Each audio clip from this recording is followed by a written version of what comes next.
Welcome, everyone. Thanks for being with us here today. We have Vishal Goyal, who's the Chief Architect at Persistent Systems. Vishal works in the Tools and Transformation Business Unit. He's responsible for building the Extensure Intelligent Product Engineering Framework at Persistent. He is also instrumental in working closely with customers and internal teams, helping them excel in software engineering in a faster, better, and secure way. Vishal's also an avid reader and also pursues writing as his hobbies. Thanks for joining us today, Vishal. Before you introduce persistent systems and talk about generative AI, I'd like the attendees to know we'll be taking questions at the end of this session. So please feel free to comment and we'll take them up at the end of the presentation. Over to Thanks, you. Aparna. Yeah, thank you very much for that introduction. Good evening, people on the call. Pleasure to be here with you. As Aparna mentioned, I work with Persistent Systems. Persistent has been in existence for more than 33 years now.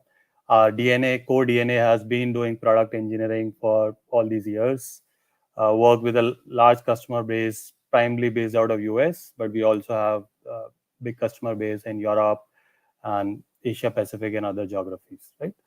And today we'll talk about GenAI.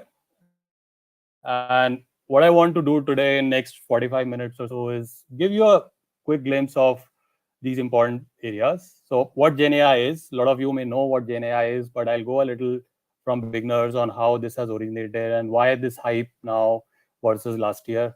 Then what are the different ways of how people are you looking at GenAI? We'll do a little technical deep dive for audience on the call who are already knowing what GenAI is to know what topics, what areas of GenAI should people be aware of, what skills to be built. And then we'll go to the core of art of possible. I want to show you areas of GenAI and areas of software engineering which can be really done with GenAI with relatively ease.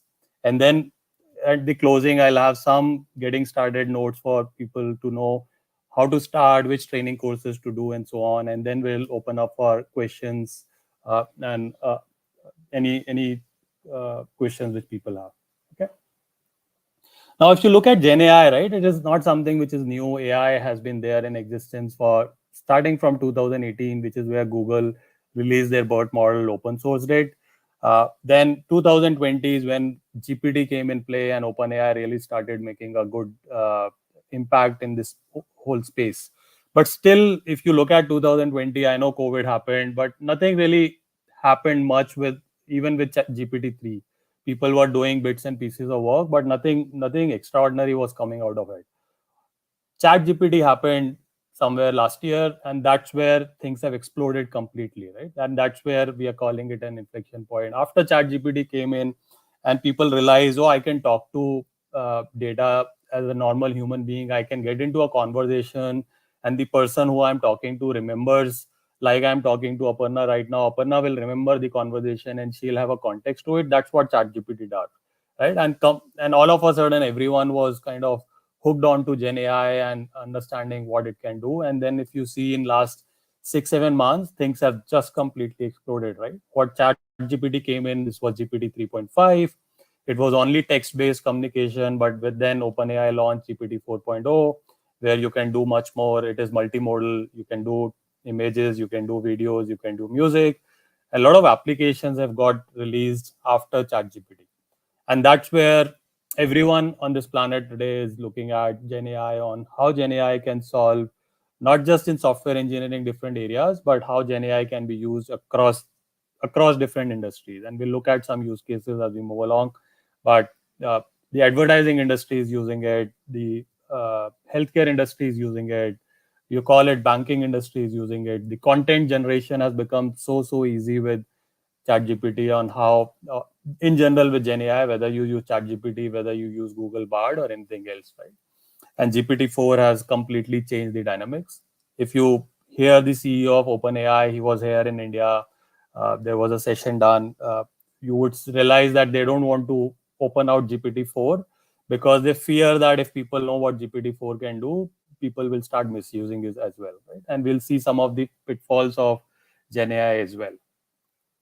So that was origination of GenAI. But if you look at Gartner and the hype cycle of AI for 2023, this is just released a few weeks ago, right? You see GenAI has already crossed the innovation trigger, right? So people who are not knowing what GenAI is are probably already way behind the curve in terms of where they should be. Right? GenAI is already at a peak of inflated expectations now, and within next 5 to 10 years, we expect this to really be a game changer in terms of how people are using GenAI. And couple of points from the Gartner, and people can go to this Gartner Hype Cycle and read more about it. But foundation models, which we'll talk a little bit more, knowledge graphs and responsible AI have become extremely important areas of GenAI. Right? Responsible AI is again very, very important. That while you use GenAI, you use it responsibility, which was always the case even with the core AI for many, many years. Yep. Now, what is Gen AI? Right? People have been saying, and I don't know if people follow me on LinkedIn, but I wrote an article a few weeks ago to say we had Gen Z and we had Gen X. Now we have Gen AI. That's how the new generation of people we are creating today. Right? So it's basically a category of AI models. AI already always existed, but this is essentially saying it is designed to create new content. You had AI, which was supervised learning, unsupervised learning, and then you had reinforcement learning. There was a way on how you train the model, and then it will work. And we'll look at it in a little bit more detail. But this one is basically you don't need to train it; it will create new content for you, whether it is text, images, and videos. And this essentially uses the same neural networks and deep learning algorithms behind the scene. What has come out very clearly is a new skill which everyone needs to know who needs to work on GenAI, which is prompt engineering. Right? Prompt engineering, nothing but how do you talk to me or talk to someone else? So you talk in a natural language. You will ask a question. You will react to my response. You will again do a follow-up question, and you will react to it. Right? That's what essentially prompt engineering is in very simple language. You need to know what to ask ChatGPT for it to be able to give you a response. And if you don't ask the right question, it will not give you the right response. Right? And there are different areas of prompt engineering. People would have heard zero-shot prompt engineering, few-shot prompt engineering. That's the different technique. So if you were to say where to start from and what is the most important thing which people should do before they look at GenAI, they should do a course on prompt engineering. And at the end of the session, I'll have some pointers on what people should do with prompt engineering. But if you look at resumes today, people are saying they have an expertise on prompt engineering on a scale of 1 to 5. Like they would say, I know Java and I'll rate myself 3 on a scale of 1 to 5, 5 being the best. People are saying I also have prompt engineering skills now, and I would rate myself 2 or 3 or even 5, and I know how to write prompts and how to change those prompts and how to basically do prompt engineering. So what is ChatGPT? So you had GAN, which was generative adversarial networks. You had a lot of other stuff, and then you had something called foundation models. And foundations models could do a lot of things. So you had DALE E2, wherein you could give a text and it will generate an image, which is one kind of foundation model. And then you had something called large language models, which is an example of what OpenAI and ChatGPT and GPT 3.5 and 4 does. And that's where large language models came in, and then you have a variation of that with OpenAI. And then ChatGPT is nothing but one of the applications of OpenAI. It's an application which has been built. It uses GPT 3.5 and now GPT 4, the commercial version, and that's what ChatGPT is, right? So it's important for people to know that how things have moved from the traditional AI into the Gen AI, and how foundation models, large language models, LLMs fall into, and then how ChatGPT links to all of these. I spoke about prompt engineering, very important skill. People need to know how to write a prompt. So it's basically an instruction which you give to an interface. So if you're using ChatGPT, it's a UI interface.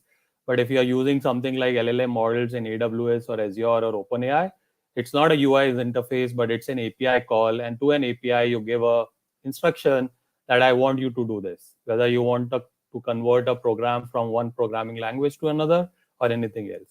And you have to give a context so that it understands what you want it to do. So you may say, I am a senior architect and I'm trying to build an application. I want you to help me understand if it's an e-commerce application where I want people to be able to do stuff, what it should do. So, right, that's the context. And now if you see ChatGPT, it also has a settings where you can say, you can give your profile to say, this is who I am, and this is what I expect. So every time ChatGPT will generate a response, it will keep that context in place, right?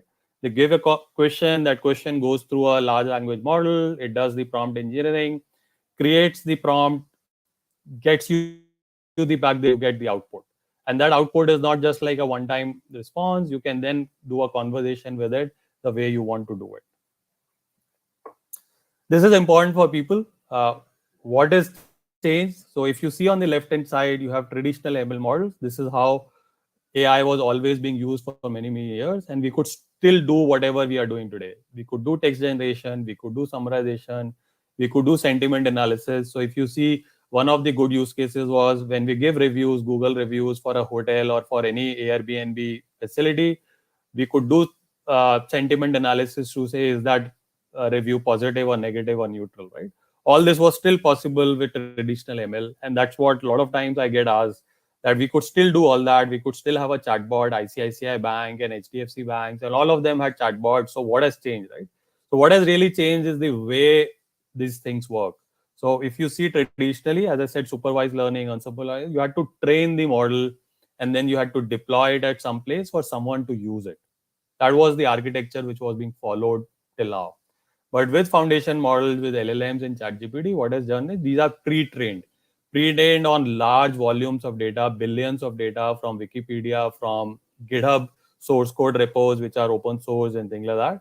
And then what you do is models adapt to it, and they continue to improve as you talk to them. Right? So that's what is called adaptation. Deployment, once you deploy it, it will continue to do what it does today versus what it does 15 days ago, what it will do 20 days from now.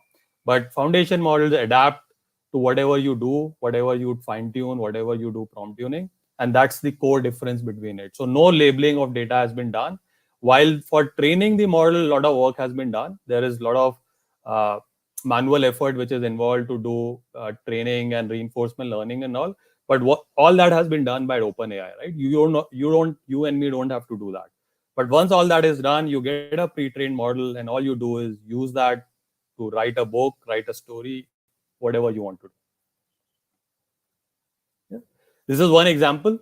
So on the left-hand side, you again have how do I detect spam emails? So you have Gmail, which will track whether the email is a spam email, and they'll track it to spam. And it basically was a model which was trained, and they had labels done, spam or not spam. And that's how it would done, right? With LLMs, what is happening is it is pre-trained large language models. You don't have to label any data. You don't have to put any algorithms. And based on the prompt, it is basically detecting an outcome, whether it is spam or not spam, right? So extremely important aspect is no training is required to use the bare vanilla LLMs. Yes, some level of training is required if you want to do a fine tuning, which we will look at in the subsequent slides.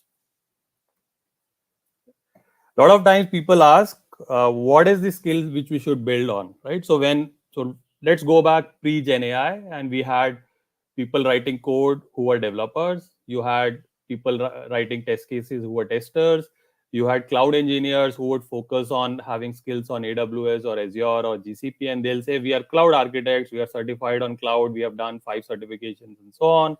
Then you had infra guys who would say, we know how to set up your cloud environment. We are your DevOps guys, whether you want to do it on-prem or cloud, and we know how to set up your environment. We understand which services to use, how to set up your VPNs and networks and things like that. Something very similar has happened with this GenAI tech stack as well. So you have applications, you have models, and you have infrastructure.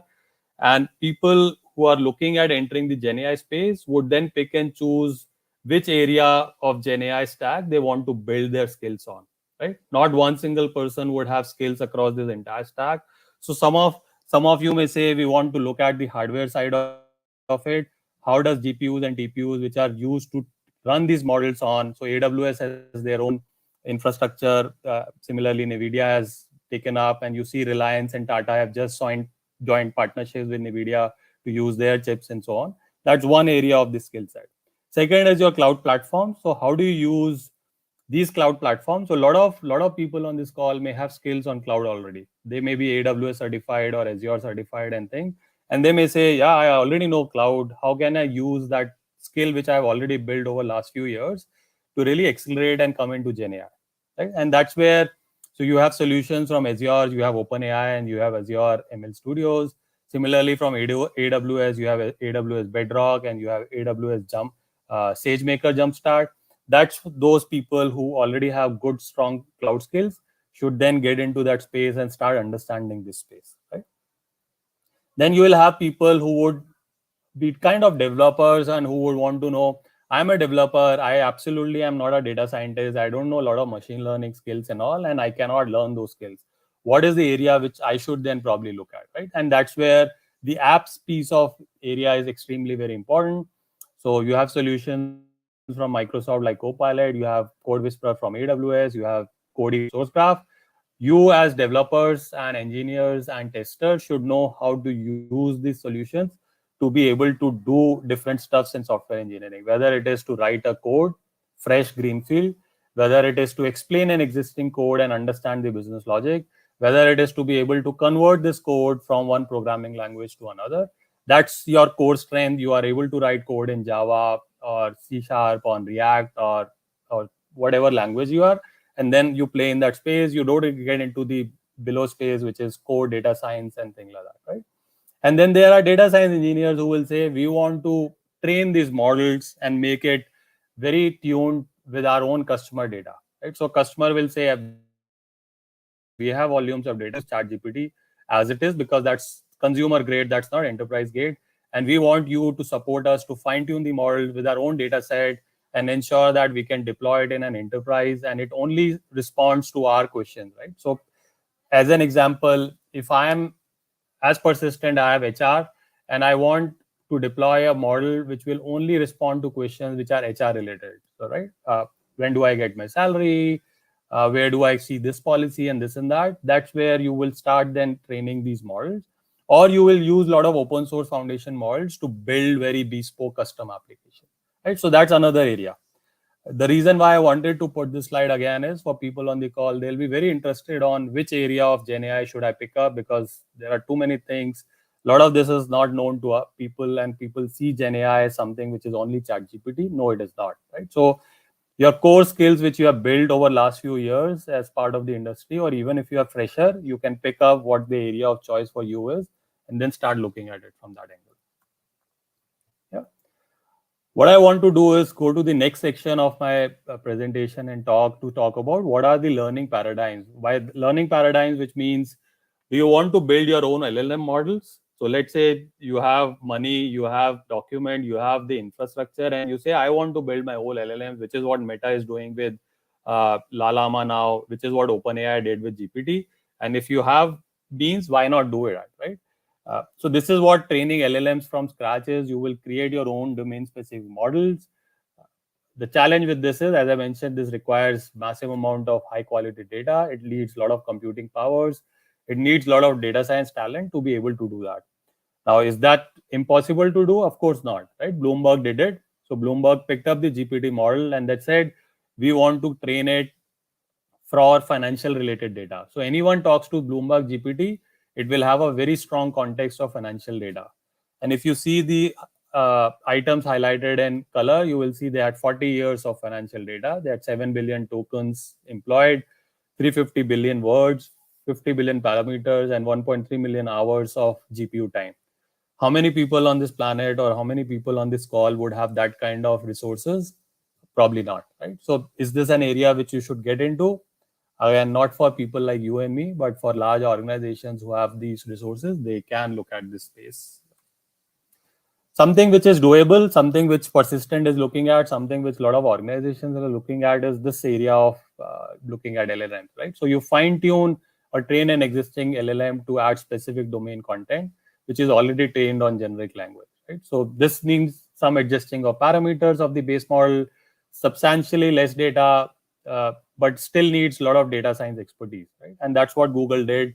They released a Palm model earlier, and then they released a Palm 2 model, which was dedicatedly trained on medical data, right? So, and you see the model was able to answer 85% of your medical licensing exam questions, right?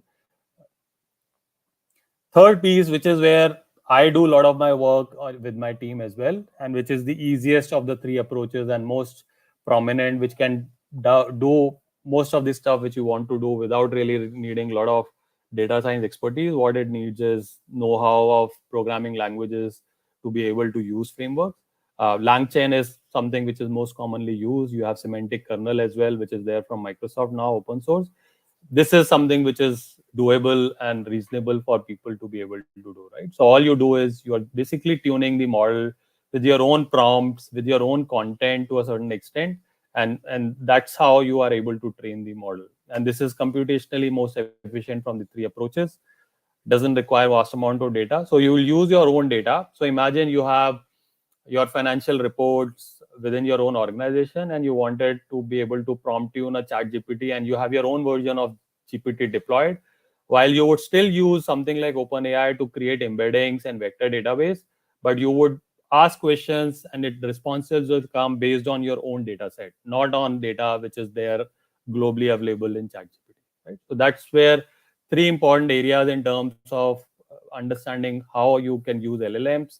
You build your own scratch LLMs from scratch. You build, fine tune those LLMs with vast amount of data to make it domain specific, or you do prompt tuning with smaller data set and but still restricted to your own data when you talk to it.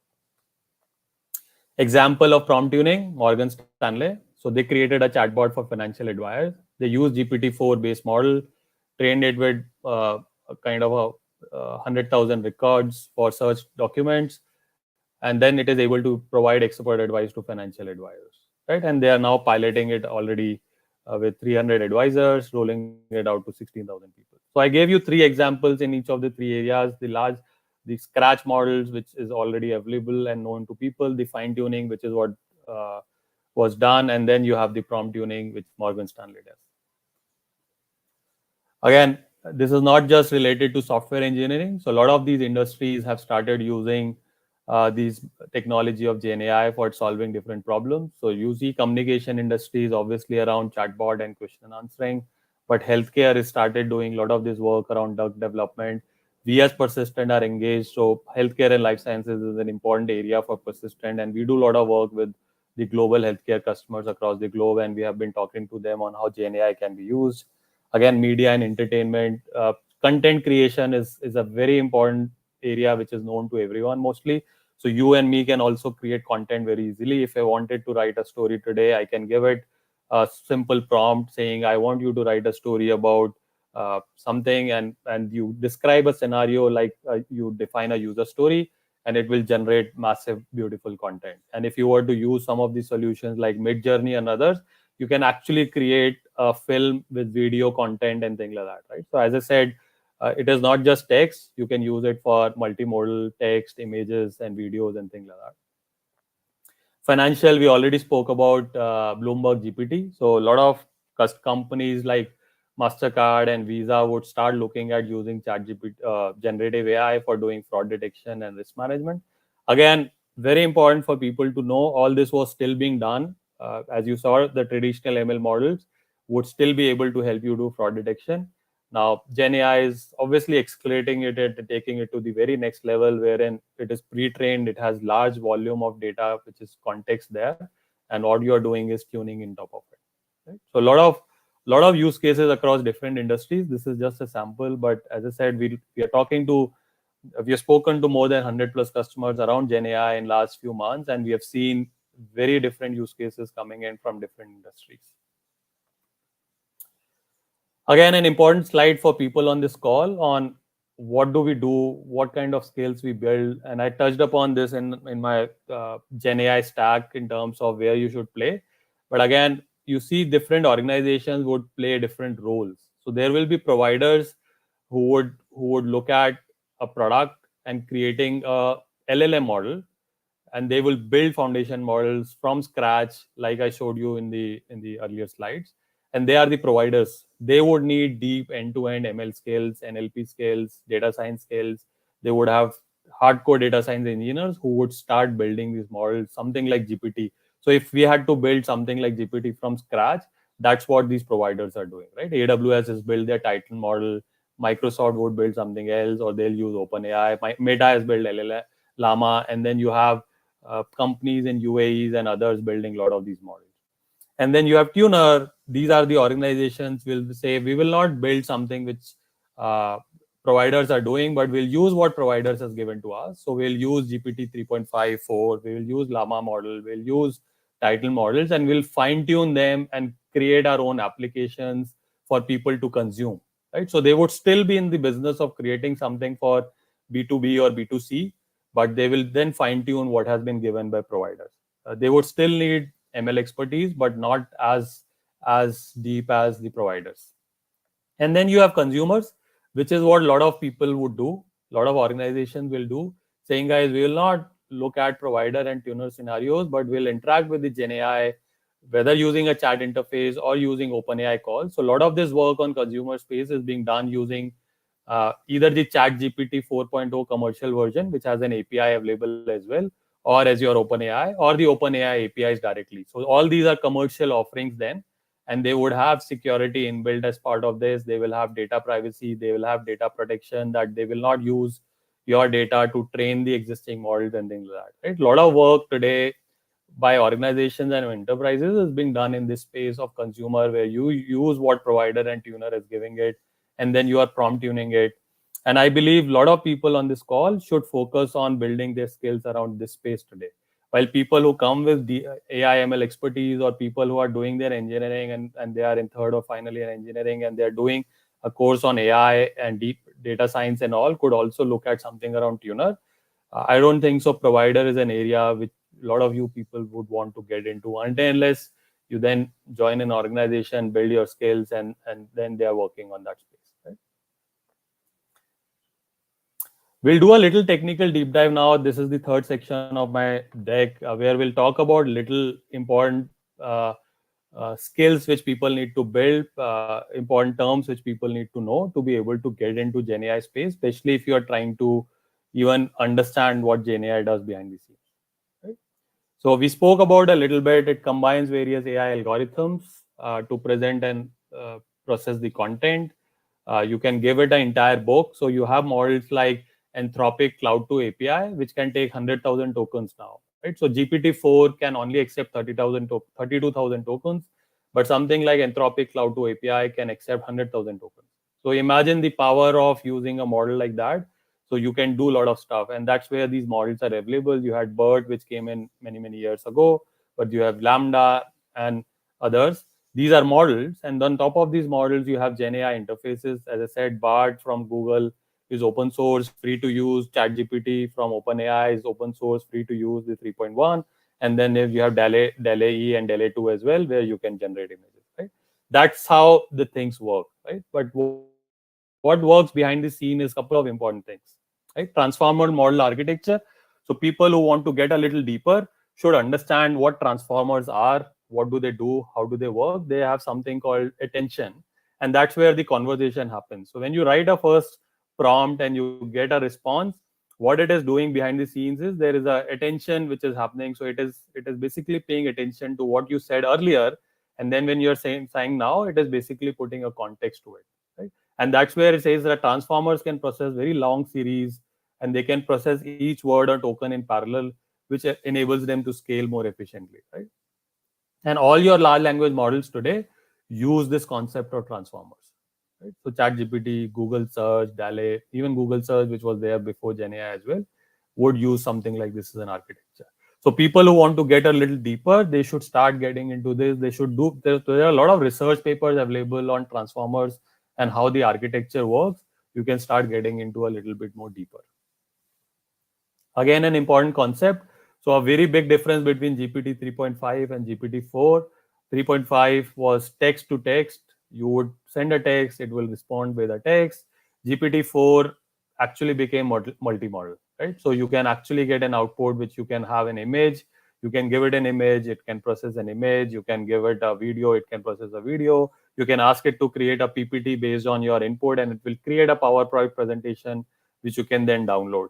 In fact, a lot of people have started using GPT-4 to create a PowerPoint presentation for a executive meeting to say, hey guys, I want you to create a PPT, 4 slides, each slide, first slide should have this, second slide should have this, third slide should have this. And what ChatGPT-4 is able to do is really create that presentation and give it back to you. Right? Tokenizer, very simple. So when you write a sentence today that my name is Vishal Goyal, it basically has certain words. My name is Vishal and Goyal. While you look at the sentence, each of them is basically a word, and each of these words can mean a very different meaning depending on the context, right? So if I use the word bank, bank can either mean a bank close to a river, or a bank can mean the financial bank where you deposit money, right? So what is very important for Gen AI to know is in which context are you using the word bank. Otherwise, it will give a very absurd response to you. While you are talking about bank in the context of financial industry, it may give you a response bank in the context of river, right? And how this entire thing is work, how these pre-training of the models is work, is all about tokenizer. And even if you were to do a prompt tuning, you should know the concept of tokenizer. You can use a lot of different tokenizers, while LangChains and all these things will have different tokenizers available. And you see a table on the right where it says there are 3 different encodings which you can use and the model which it supports. One of the important tokenizers which is used across is BPE, right? And this is something, again, people should know to a certain extent, irrespective of which area of the Gen AI you are looking at. But if you are getting into the Gen AI space, people should understand what encoding is, what coding is, and how tokenizers work, right? So byte pair encoding is a very important, commonly used tokenization algorithm. Yeah.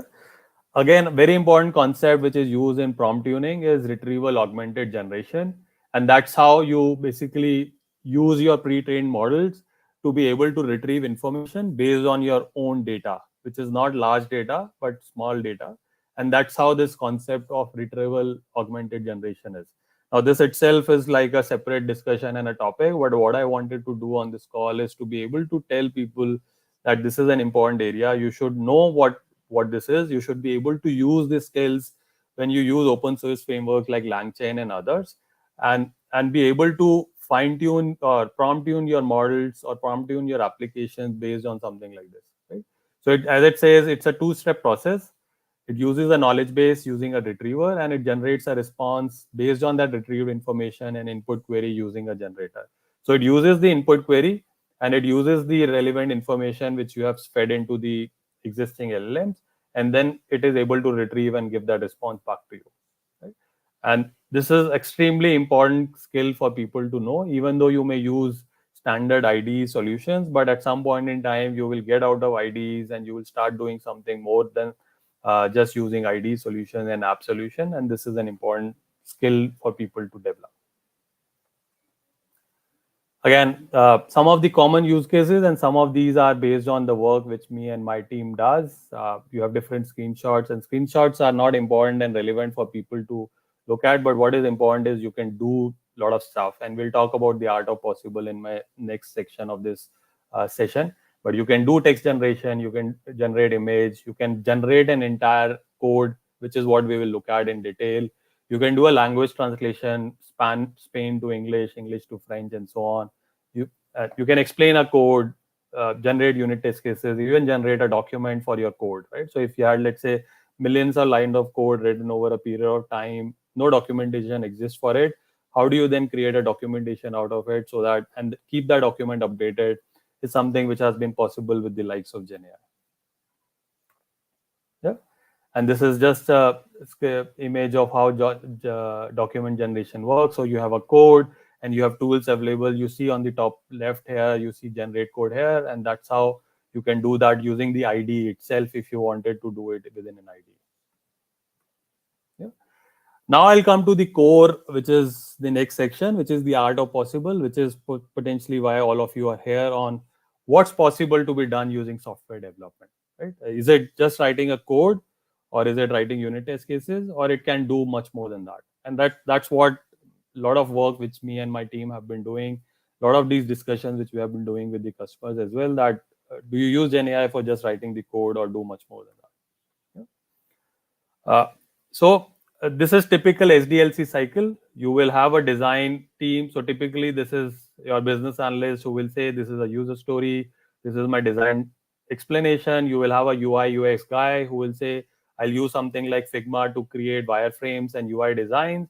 And then you will have a development team who will say, okay, based on this UI, I will decide a tech stack, I'll define an architecture, you will do a technical architecture diagram, you will do technical documentation, and then you will have developers who will start writing the code, whether it is for UI, whether it is APIs and database scripts and so on, right? And then you will have a testing team who will either write manual test cases or they will write automation test cases using something like Selenium or maybe even other tools which are available in the market, right? And then you will also create documentation. Now, this is a piece which gets mostly neglected in a traditional SDLC because one, this needs a lot of effort. Second, this is something which nobody really gives a lot of importance to, right? They'll say, fine, if documentation does not exist, I have the team who knows and who have the skills and will continue to maintain this team. All of this is still being done today without GenAI. And all of this is getting really accelerated multifold 10x, 15x, 20x time with the help of GenAI. And that's what the art of possible, which we want to focus on today. Can you do generate architecture and design documents using GenAI? Can you generate documentation? Can you write code for APIs and UIs and database? In fact, can you create a database schema? Can you create an entity relationship diagram? So I am not a database guy. I am just a UI guy. Can I still do some work to create small database script, DDL scripts, and test my UI and things like that, right? That's what we will do in subsequent slides. So I'll give you examples, and some of these slides are pretty detailed in terms of prompt engineering, which is what we spoke about, and the kind of response which you get. So this is an example where we are trying to build, let's say, an application, and we are saying, I don't know if I use Node.js, TypeScript as a tech stack for a backend, and I'm trying to have a conversation with GenAI to say, can you recommend a workflow engine? I don't want to use something which you have recommended. And this is a conversation which has already happened with some context. And I have picked up a conversation from between saying, I want to do something because I have decided to use Node.js and TypeScript. Can you recommend something? And what this does, what GenAI does, what ChatGPT and Bard does is it gives you a good point of view on what you should do. So in this case, it is saying Apache Airflow is what you should use because you are trying to do certain stuff. Since you want to execute tasks in different programming language, you consider a workflow engine which can support multiple SDKs on languages, and versions engine is Apache Airflow, right? And then it gives a little bit background, and it also gives a code right here as a response that if you were to use Airflow, this is how the code looks like, right?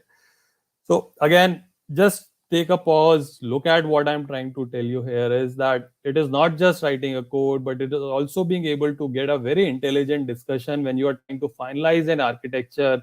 You're trying to understand which programming language do I use. So between React and Angular, it is always a question mark. Should we use React.js? Should we use Angular? Which one is better? One is a library, one is a framework, and someone who is expert on Angular will always have pros towards Angular. Someone who is an expert on React will always has a pro towards React. But as an independent person, based on your requirements, you can feed into a prompt, and that prompt could run into a couple of pages if you want to. It could run into 10, 15 lines. And then what you are able to do is have a very intelligent conversation with something like ChatGPT and Bard. And none of this information is confidential, right? So none of this is user customer specific information. None of this is confidential. So even if at this point in time you were to use something like ChatGPT and Bard, it is absolutely okay to do so, right? Because none of this, as I said, has any confidential proprietary information which you are feeding into this interface today, right? And this works brilliantly. We have done it ourselves. We have built our own application using this conversation, and what you see on the screen is a real conversation which me and my team have done for building one of our applications, right? Again, I just spoke about this. So how do I choose between React and Angular? That my requirements are to implement a complex UI interface that offers role-based access, dynamic controls, strong architecture, patterns, ability to leverage third-party UI control libraries, and availability of templates to help create portals, right? This is the prompt. So the prompt needs to be intelligent, and that's why in my first section of the session, I said prompt engineering is extremely important. So if someone doesn't know how to write that prompt, which is there on the first top section of the screen, then obviously you are not going to get this intelligent response back, right? So to be able to use GenAI, to be able to use ChatGPT, to be able to use Bard or any such solution, knowing what to write, how to frame it. While this is plain English, but then from our experience over last 6 months talking to different technical people struggle to write plain English. They know how to write a code, they know how to debug a code, but when it comes to writing plain English language, then this is a little bit of creativity work here, right? And this is something which is not every technical developer is comfortable with writing, but with Gen AI, this is something which needs to be built as a skill. And what you see based on, so first it basically comprehends and understands what we said, and it is basically affirming it again. So you said you want to build a complex UI interface, and this is what you should do, right? Angular has several features and characteristics, and it is recommended you should use Angular. And why you should use Angular is what it has listed down. And it is also doing a little comparison to say, while React is also a capable framework, Angular is far better. And in our case, we had already built this platform before GenAI, and we had chosen Angular, and this has just re-emphasized and reconfirmed our architect's belief system that Angular is better than React in our case. Again, now we are trying to do an architecture. So now remember when I said ChatGPT 3.5, the open source one cannot really generate a diagram. It can only work with text to text. But what you also have is utilities like diagrams and tools available, which you can use to integrate with ChatGPT to be able to generate a diagram, right? And that's what this prompt says. While I'm saying help me generate an architecture diagram using diagrams Python utility. That's all I have said. Right? And then what it does is it understands what diagram tool can do. It generates a code, and this code is based on the earlier conversation which I would have done. And then what I get as an output is this diagram. Right? So this diagram itself is generated by ChatGPT. It is not generated by ChatGPT 4.0 or any other tool. This is generated using the free version of ChatGPT, which is 3.5. So certainly possible to do that. You need to know the art of prompt engineering. I'll go a little fast and then so that we can have more time to take up questions. Now, how do you develop a web application? So what we have done is we have been able to generate a code for an Angular application. What you see on the screen right now is the complete directory structure and an architecture of CLI commands. I can run the CLI commands in my Visual Studio Code and create the entire architecture. We have generated code to do an Azure AD integration, and we have created multiple pages within my application to be write from ChatGPT without writing a single line of code. Right? Is that possible? Of course, this is possible today. Yeah. Again, database. So I'm covering the aspects of it. What was the design? Then you had the development, and now I'm trying to create a schema design. So again, you see the prompt here. I've given a couple of important things. I want to use a PostgreSQL.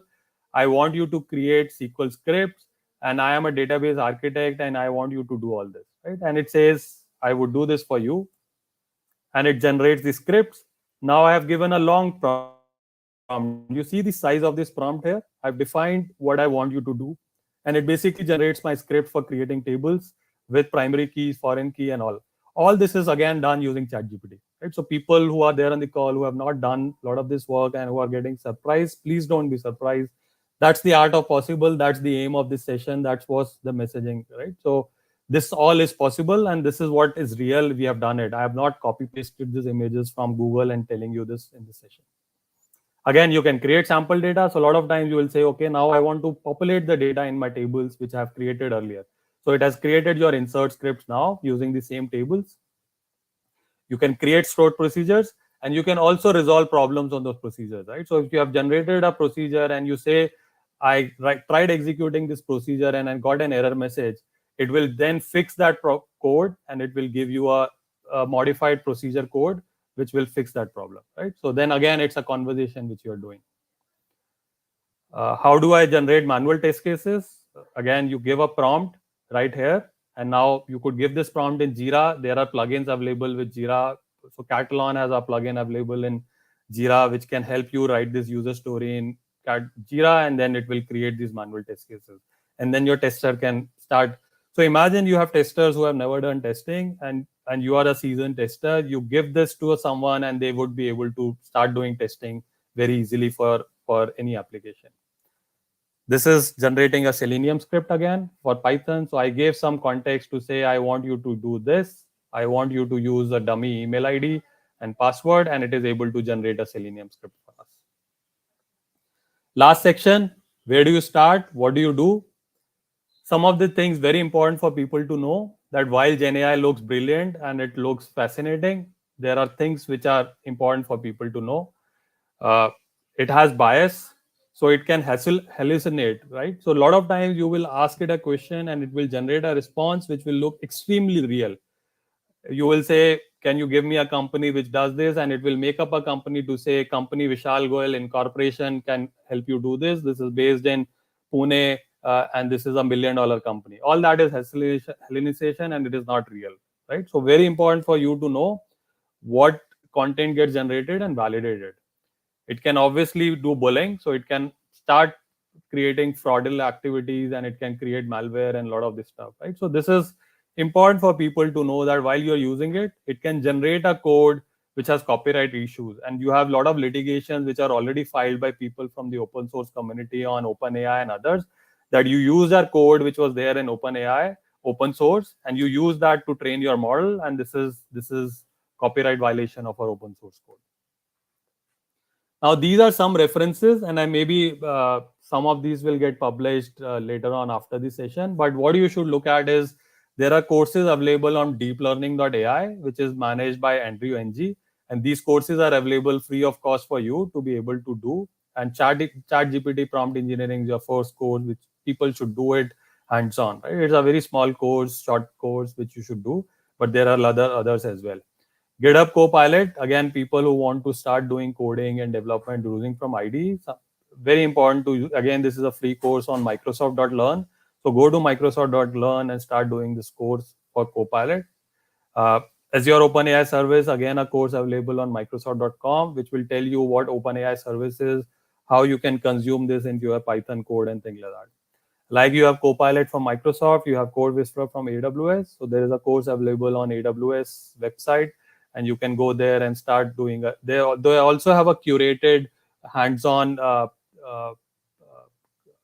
session available. You can do that online, and they'll give you a playing ground where you can play around with it. Similarly, Google has something called Do It AI for developers. You can sign up for the beta and try it out. Kodi is from SourceGraph. So there is a company called SourceGraph which has released Kodi. This is open source. So you can go to sourcegraph.com, sign up with your public github.com account, and use Kodi on any public repo. Right? So it will help you. And it is probably the only browser-based AI assistant available today. While Copilot, Do It, and Code Whisperer all work in IDE, this works in a browser itself. And then SageMaker, again, important platform as a service offering from AWS, which people should do if they want to get a little deeper. That's what I wanted to do today. I hope people found it informative. Aparna, over to you, and we can take up questions from people. Absolutely. Thank you so much, Vishal. That was deeply informative, and I'm sure there are many attendees who are going to take a lot from today's session. There's a question that I wanted to bring up. Specifically onto in the skill building segment. So how should engineers think about building skills in AI, and where would be the right place to begin? Yeah, as I said, so go to deeplearning.ai today. There are courses available on what is prompt engineering using ChatGPT, what is LangChain. So if you know Python, if you're a Python developer, something like the LangChain would be very appealing for you, and that's how you should start, right? And the most simplest is go to ChatGPT, create your account using your Gmail ID or whatever ID, and start talking to ChatGPT. You can do it on a phone while traveling, and from office to home to office. You can do it sitting on a laptop. It doesn't cost you anything. It is completely free, and that's how you will learn more and more as you start doing it. And there are recipes available for doing prompt engineering. What are the right prompts? If you go to promptengineering.ai, there are a lot of recipes available. So Aparna, to me, that's the best way of learning how to use GenAI. Absolutely, that's a great tip.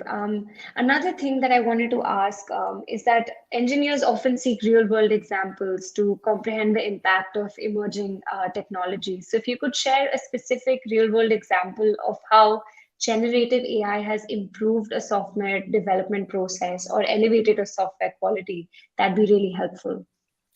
Yeah. So if you see when software engineers join a organization like Persistent, they go through a training which is basically your foundation training on different programming languages, and it takes some time for organizations to deploy them on projects, just because of the skills they need to develop and the amount of knowledge they need on a particular programming language.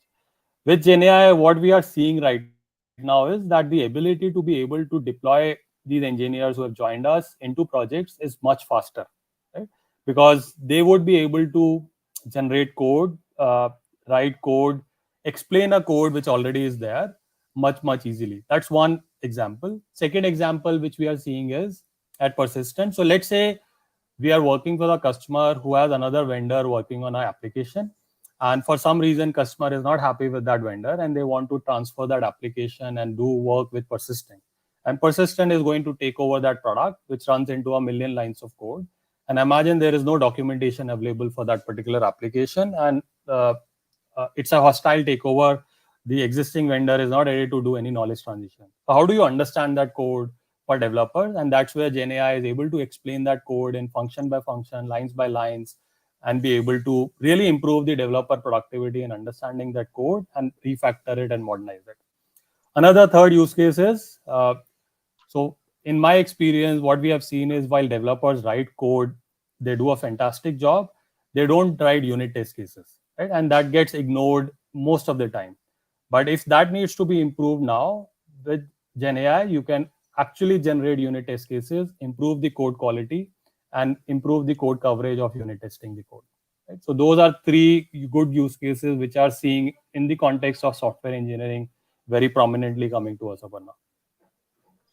That's great. And what would you say is specifically for the audience that are engineers seeking job opportunities? If they're looking for an understanding specifically with Persistent, how is it being currently, how is AI being currently leveraged at projects at Persistent at this point in time? We did go through it, but if there's opportunities that are upcoming, we'd love to hear about those. Yeah, so Persistent is heavily invested into Gen AI. We have a dedicated CTO group which does a lot of work around the LLMs. I am part of a team which does a lot of work around application development and application engineering around Gen AI. So very heavily focused.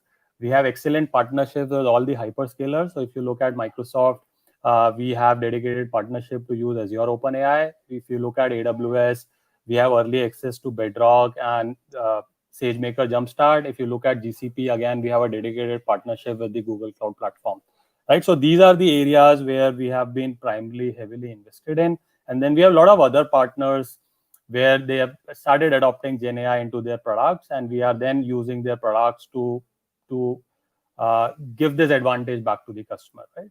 But if people on the call who are looking at joining Persistent, who are looking at getting into Gen AI, as I said in my slide deck, I would request you to start building some of these skills: prompt engineering, retrieval augmentation generation, tokenization, encoding, decoding, knowing how Code Whisperer works, knowing how Copilot works, and knowing how ChatGPT works, right? So today, when we talk to a lot of engineers, they just don't know even how to do a prompt engineering with ChatGPT.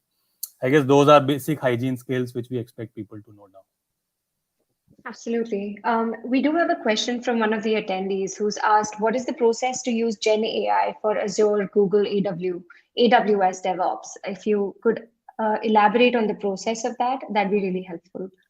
Yeah, so very simple. If you wanted to use Code Whisperer today, it is completely free. Go to AWS Code Whisperer. So open Visual Studio Code or IntelliJ, whichever ID you use. Uh, Install the extension. It is called AWS Toolkit.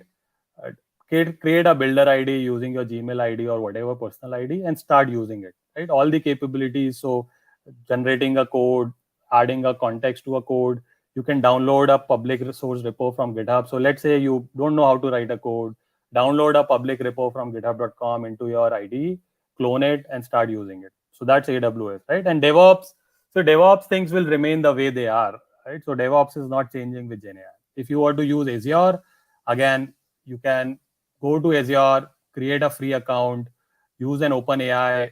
So even OpenAI gives a free account for some tokens. Beyond a certain token, obviously there is a limit, but you can use Azure OpenAI. GCP again offers free credits for being able to use. So what you need to know is there are free services available for each of these hyperscalers. All you need to do is be able to use them to a certain extent. Beyond that, depending on how much you want to really invest in your career to build it, you can sign up. It's a nominal amount for using this even in a commercial side. Like a lot of us have created a commercial account with GPT-4, which is $20 per month, and we use that extensively for doing whatever we want to do. So for people who are really serious and they want to invest some money, they can certainly do that as well. Fantastic. Another question from the audience is around business analysis. So for business analysts, how could they leverage ChatGPT in their work? If you had any tips for them. Yeah. So depending on what is that you do as a business analyst in software engineering, what you would want to do is the work which I showed you in the design phase, right? So if you have a requirement in mind, you went to a customer and customer gave you a requirement and you wanted to get a little bit understanding on what that really means. You can do that prompt discussion with ChatGPT. You wanted to give a little bit more deeper requirement to your development team or to your designing team, the UI UX team, you can certainly refine your entire requirement based on something like a ChatGPT discussion. So what GenAI and the likes of ChatGPT and Bard are doing for business analysts is it is helping you define your requirement for 2 sentences, 3 sentences to actually a entire page of requirement, right? That's what business analysts should be able to do. If you want to create content for going to a meeting, so you're a business analyst and you are talking meeting a customer and you wanted to get a little bit content created for your meeting, you can certainly do that as well with ChatGPT, right? So possibilities are endless. As we said, the art of possible is there. You just need to know how to converse in your impact area, and the more you use ChatGPT, the more intelligent you will get, because based on the responses, you will know what it can do, what it cannot do, and how do I ask further questions. Fantastic. Before we wrap up this session, I think I can do one final question, and that would be around how do you see the career in AI evolving over the next decade? I think a lot of the engineers attending this session would like to know how quickly they need to upgrade themselves and what kind of upskilling is going to be required once they choose this path. Yeah, so Abanna, AI is here to stay. So people who don't look at Gen AI, they are definitely missing out on something which is an integral part of software engineering today.